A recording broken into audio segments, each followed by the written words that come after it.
आणि एक गोष्ट आहे, कधी असं होतं की तुम्ही डॉक्टरकडे जाता आणि तुमच्या डोक्यामध्ये आधीच तयार असतं की नाही, हा दात मला काढून टाकायचा आहे. होतं असं? बऱ्याचदा होतं की त्रास आहे, पटकन त्रास नाहीसा करा. पण तुम्ही यामध्ये काही गोष्टी लक्षात घेत नाही. त्यातली पहिली गोष्ट ही आहे की तो त्रास खरंच एवढा वाढलाय अचानक? नाही. तो पहिल्यांदा काहीतरी हलकासा जाणवत होता.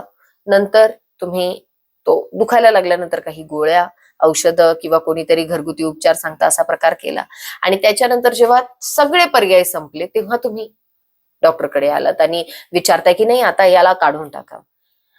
हे जे इन्फेक्शन तुमच्या दातामध्ये, तोंडामध्ये हे जे काही आहे, कदाचित काही महिन्यांचं असेल, काही आठवड्यांचं असेल, काही वर्षांचं असेल. ते अचानक एका झटक्यात तुम्हाला काढण्याची घाई असते. तर लक्षात घ्या, अशा वेळामध्ये अतिघाई संकटात नाही. बऱ्याचदा आपण असे चुकीचे निर्णय त्याच वेळात घेतो. त्यामुळे मला सगळे जेवढे कोणते पेशंट आहेत त्यांना सगळ्यांना हे सांगणं गरजेचं वाटतं की सगळ्यात पहिल्यांदा तुमचे डॉक्टर हे तुमच्यासाठीच काम करत असतात. त्यामुळे तुम्ही त्यांना प्रश्न विचारा. ही ट्रीटमेंट का चांगली आहे, का वाईट आहे, मी काय करणं गरजेचं आहे.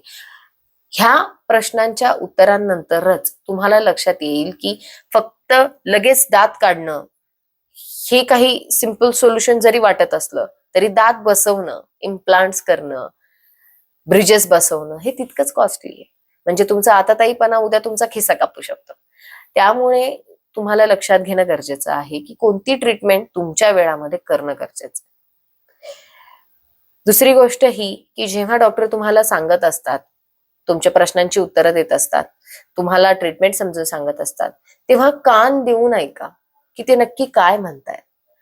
ते तुमच्या बाजूने बोलतायत, तुमच्या चांगल्यासाठी बोलतायत, हा विचार मनामध्ये ठेवून जेव्हा तुम्ही प्रॉपरली काउन्सिलिंग ऐकता, तुम्हाला लक्षात येईल की तुमचे जे डॉक्टर आहेत ते तुम्हाला अगदी छोट्या छोट्या गोष्टींपासून नॉलेज देत असतात. त्यामुळे त्या सगळ्या गोष्टी की मी आधी काय विचार करून आलोय हे बाजूला सारून डॉक्टर जे सांगतायत त्या सल्ल्यानुसारच काम करणं गरजेचं असतं. अन्यथा तुम्ही कुठलेही बाबा बुवाकडे किंवा कोणी असतात की जे औषधं देतात याच्यावरती त्याच्यावरती कानातनं किडे काढतात किंवा दातातनं किडे काढतात किंवा काहीतरी रस ओततात वगैरे ह्या सगळ्या प्रकाराला बळी पडाल. त्यामुळे हे सगळं जे काही आहे हे सायंटिफिक नाहीये आणि त्याला तुम्हाला आळा घालता आला पाहिजे. स्वतःचं शरीर आहे, दुखणं स्वतःचं आहे. जो काही ट्रीटमेंटचा भार आहे तो तुम्ही घेणार आहात. त्यामुळे सर्वस्वी डिसिजन हा डॉक्टरांच्या सल्ल्यानुसार तुमचा असला पाहिजे.